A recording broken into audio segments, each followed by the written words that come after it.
बिस्मिल्लाहिर्रहमानिर्रहीम, अस्सलाम वालेकुम जी। मैं हुमानिया अली और आप देख रहे हैं मेरा यूट्यूब चैनल। 16 अप्रैल को बच्ची अगवा हुई थी। 17 अप्रैल को मैंने इसके बारे में पोस्ट लगाई थी जो वालिदैन की तरफ से शाया हुई थी, जिसमें बच्ची का नाम और शक्ल थी मिसिंग चाइल्ड की। और 2-3 दिन तक मैं इसमें देखता रहा सोशल मीडिया पर जो अपडेट्स आ रहे थे। और मैंने 20 तारीख को फिर कॉल की, 4 दिन बाद, FIR कटने के 4 दिन बाद मेहदी साहब और उनके ब्रदर इन लॉ से मेरी बात हुई थी। वो खुद फ़ोन पे नहीं थे, वो बिजी थे उस वक्त, जो मीडिया इसको कवर कर रहा था।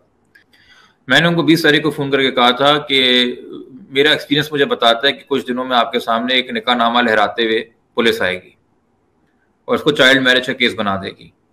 और ये जो कि अबडक्शन में अगर इतने 4 दिन के बाद कोई बॉडी रिकवर ना हो या कोई तवान ना मांगा जाए तो फिर ये मामला कुछ और है, मगर इस मामले को कवर करने के लिए एक निकाह नामा लहराया जाएगा और ये दावा किया जाएगा कि बच्ची जवान है और हो सकता है बच्ची के नाम से कोई हरासमेंट पिटीशन भी फाइल की जाए।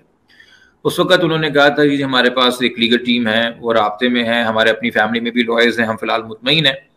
मैं फिर तकरीबन 20 अप्रैल से लेके जब बच्ची का वो बयान आया उसके बाद भी 27-28 अप्रैल तक मैसेजेस भेजता रहा फैमिली को with regards to case law updates, कि आपका जो भी वकील हो आप उससे शेयर कीजिएगा, ये रीसेंट जजमेंट्स हैं। जो कि हमने एक रिसर्च की, आपको पता है ना, लॉ तो बहुत बड़ी फील्ड है।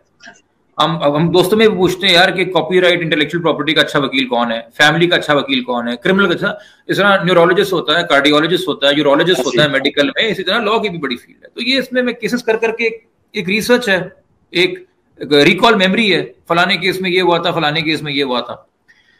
अच्छा, मैंने इसमें जब बच्ची पहले दिन रिकवर हुई थी तो मैंने तमाम तर जो मीडिया ब्यूरो चीफ्स मेरे जान पहचान के हैं, मैंने उनको अपनी तरफ से एक एडवाइजरी बना के भेजी थी कि खुदारा बच्ची का कोई इंटरव्यू या शक्ल मत दिखाइएगा, अगर शक्ल दिखाएं तो आप सेंसर कर दें। ये चूंकि मुझे रूल्स वगैरह पहले ही पता थे, मैंने उसमें वालिद साहब से भी कोई राय मशवरा नहीं किया था, मैंने अपनी तरफ से एक एडवाइजरी भेजी थी, जो कि मीडिया की रेगुलेशंस हैं कि बेहतर है इस पर अमल करें। और कुछ चैनल्स में मैंने देखा भी था कि उस दिन अकॉर्डिंगली वो प्रोटोकॉल्स लिए भी थे ना, जो कि ट्रेनिंग नहीं है, सेंसिटाइजेशन नहीं इन चीजों को लेके। फिर यकीनी तौर पे मैंने जब 28 अप्रैल तक मैं उनको मैसेजेस भेज रहा था, उसका कोई जवाब नहीं आया, कोई एक्नॉलेजमेंट नहीं आई थी। तो फिर मैंने कहा कि बेहतर भी नहीं है कि अब मैं मजीद किसी को लिंगर ऑन करता रहूं, वो मुतमईन होंगे अपने उसके साथ। मैं फिर अपने दूसरे केसेस में चला गया और जहां तक मीडिया की हद तक था मामला में देख रहा था। फिर ये जो है मुझे राब्ता किया गया मेहदी साहब की जानिब से, ठीक है, और उन्होंने मुझे अलग फ़ोन किया। इस पे फिर मुझे शैला साहबा ने भी फ़ोन किया था, जिनका ताल्लुक पीपल्स पार्टी से, वुमेन्स डेवलपमेंट की मिनिस्टर हैं। उन्होंने कहा कि जी मैं चाहती हूँ आप इस केस में आ जाएं। मैंने उनको भी बावर करवाया। मैंने कहा मैम, मैंने तो खुद 4 दिन बाद वाकये की ऑफर की थी फैमिली को, मैं तो खुद बहुत जाके देखेंगे, उनका मैसेज पढ़ा हुआ है।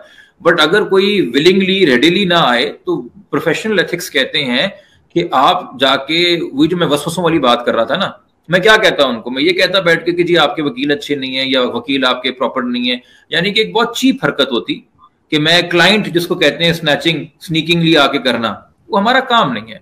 हमने किसी को एडवाइस करनी थी, हमने उनको मशवरे भेज दिए, वो जैसे लेके चल रहे थे, अपनी तरफ से भी यकीनी तौर पे वो मेहनत कर रहे होंगे, अपने बेस्ट एफर्ट्स लगा रहे होंगे, उन्होंने कोई कसर नहीं छोड़ी होगी अपनी तरफ से उस वक्त जो भी उनकी लीगल टीम काम कर रही थी यकीनी तौर पे।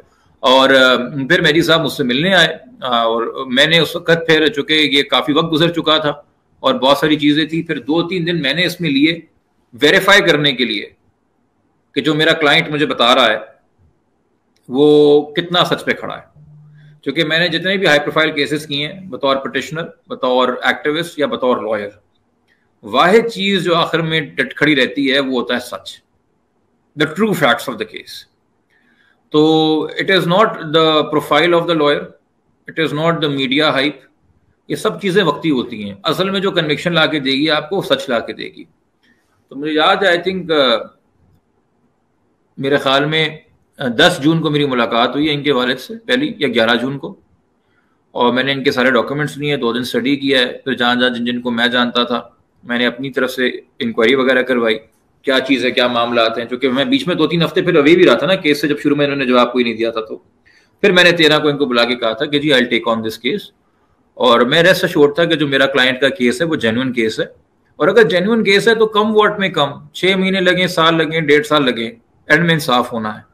बट अगर केस ही कोई फ्रॉड हो तो ये जो है फिर मुश्किल है। फिर आप कुछ भी ड्रामा कर लें اور میں بطور ہیومن رائٹس عدالتیں اگر مجھے تھوڑا قدر کی نظر سے دیکھتی ہیں یا انڈلجنس دیتی ہیں یا کم سے کم فیس ویلیو کے اوپر عدالتیں ایک پریما فیسی اگر میں کوئی بات کر رہا ہوں تو اس پہ ایک پریما فیسی ویو جو فارم ہوتا ہے وہ تبھی ہوتا ہے, وہ میرے لیے ہو یا وہ کسی بھی وکیل کے لیے ہو, جب وکلا اس چیز کو انشور کریں کہ وہ اپنی پریکٹس سے ثابت کریں گے کہ وہ عدالتوں کو مس گائڈ نہیں کرتے اور مس ریپرزنٹیشن آف فیکٹس نہیں کرتے. تو میری جتنی پچھلے کچھ سالوں میں ہائی کورٹ میں پریکٹس رہی ہے, میں بے شک کیس ہار رہا ہوں, فیئر اسٹیٹمنٹ میک کرنی چاہیے عدالتوں کے سامنے, کیونکہ آپ کی انٹیگریٹی کریئر لانگ رہے گی. تو جتنے وکیل دوست یہ کیس دیکھ رہے ہیں ان کو میں بتا رہا ہوں کہ کسی ایک کیس میں اگر جج نے فارم کر لیا نا ویو کہ اس نے کچھ حقائق چھپائے ہیں یا اس نے ڈبل بات کی ہے یا کچھ اور معاملے تھے, وہ آپ سے ٹھپا لگ جائے گا. تو I also try to only get cases in which at least to the best of my knowledge وہ فیکٹس پہ مبنی کیس ہو, ٹروتھ پہ مبنی کیس ہو. ہم نے بڑی محنت کر کے کچھ چائلڈ میرج کیسز کر کے پریسیڈنٹس بنائے ہیں سندھ کی حد تک, لوور جوڈیشری میں اور ہائی کورٹ میں.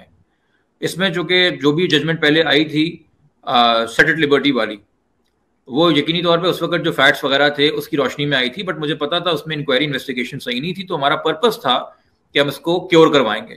اور الحمدللہ ہائی کورٹ کی حد تک تو ہم کامیاب ہو گئے کہ اسی بچی کو ہائی کورٹ نے in light of different facts, یہ سمجھنے کی ضرورت ہے, ایسا نہیں ہے جو جج جون میں فیصلہ کر رہے تھے ان کو قانون کی سمجھ نہیں تھی, ان کے سامنے ایک میڈیکل رپورٹ رکھی گئی تھی جو کہہ رہی تھی بچی 17 ہے.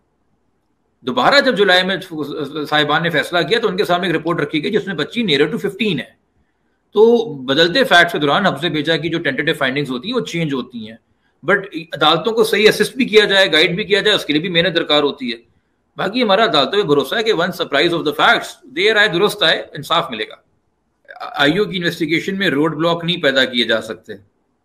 تو آئی او تو میرا تو ویو پہلے دن تھا جب بچی جا رہی تھی, ملزم نے کہا تھا کہ سر آئی او بھی ملے گا تو آپ سے پوچھ کے ملے گا, تو میں نے اس میں فیس اسٹیٹمنٹ دی تھی. میں نے کہا سر کیوں پوچھ کے ملے گا, آئی او کے پاس اگر کوئی چیز آتی ہے تو ویریفیکیشن کے لیے اگر بیچ میں ویکینڈ ہے وہ 48 گھنٹے انتظار کرے گا آپ کے آنے کا. He should go and meet the child and he should be able to access the child in accordance with law. ہم تو اسی وقت سمجھ رہے تھے کہ کہانی ایم ایل او کے پاس جائے گی, بٹ خیر وہ اس وقت آرڈر میں نہیں آیا, تو میں نہیں اس کو ایشو بناؤں گا کہ آئی او بچی کو کیوں جا کے ملا. ہاں میں یہ ضرور ایشو بناؤں گا کہ کس کی موجودگی میں ملا, چونکہ بچی چائلڈ پروٹیکشن انسٹیٹیوٹ میں ہے, تو کیا آئی او اکیلے ملا, کسی کی موجودگی میں ملا, وہ کیا معاملات ہیں, ساری چیزیں وہ دیکھنی پڑیں گی. بٹ یہی پھر جو کہ دیکھیں نا وہاں پہ میرا اسٹانس ہے کہ in accordance with law I O can approach the child for investigation, تو ایم ایل او پہ بھی آئے گا نا. میں یہ نہیں کہہ سکتا کہ نہیں جی بچی کا بیان لینے کے لیے آئی او نہیں مل سکتا, مگر ایم ایل او لے جانے کے لیے آئی او لے کے چلا جائے. ہم پھر جو بات کریں گے وہ کنسسٹنٹ بات کریں گے, انکنسسٹنٹ بات دوسری طرف سے کی جا رہی ہے.